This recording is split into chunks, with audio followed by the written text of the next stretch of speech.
retrouver un lien entre nous qui est aujourd'hui un peu fêlé, je dirais, pour toutes les raisons que j'ai expliquées tout à l'heure.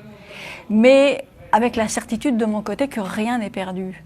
Parce qu'en fait, on a une histoire en commun, on a effectivement souvent une langue en commun, et ça ne s'efface pas comme ça. Quels que soient les reproches qu'on puisse avoir, et notamment les Africains surtout, envers nous.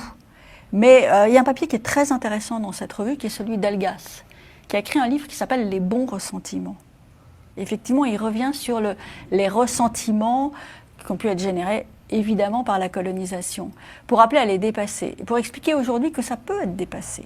En fait, c'est pas rien n'est perdu. Rien n'est perdu. Rien n'est perdu entre nous. Rien n'est perdu. On a trop, encore une fois, l'histoire, la géographie, les diasporas qui sont aussi des passerelles très naturelles. Impliquées aussi. Passerelles, mais au-delà des passerelles, ils sont très impliqués aujourd'hui. Évidemment, la diaspora, très impliquée. Mais après, ça implique aussi de revoir notre regard sur l'Afrique et de comprendre qu'un certain nombre de choses, que des mots, que des débats en France, que la manière dont on pose des débats peuvent avoir des répercussions absolument dramatiques et d'une hyper-violence aussi.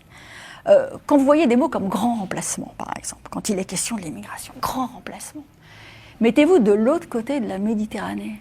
Vous êtes un jeune Africain, vous prenez ça dans la figure, grand remplacement. Mais qu'est-ce que ça veut dire, si vous voulez? C'est juste dramatique. Dramatique ou violent? C'est d'une extrême violence, vous recevez ça dans la figure. Alors, il y a un papier très intéressant sur l'immigration, justement, qui remet les choses à leur place. L'immigration africaine, elle est interafricaine.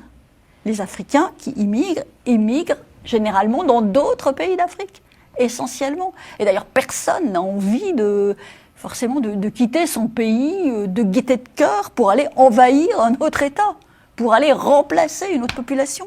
Tout ça est totalement absurde.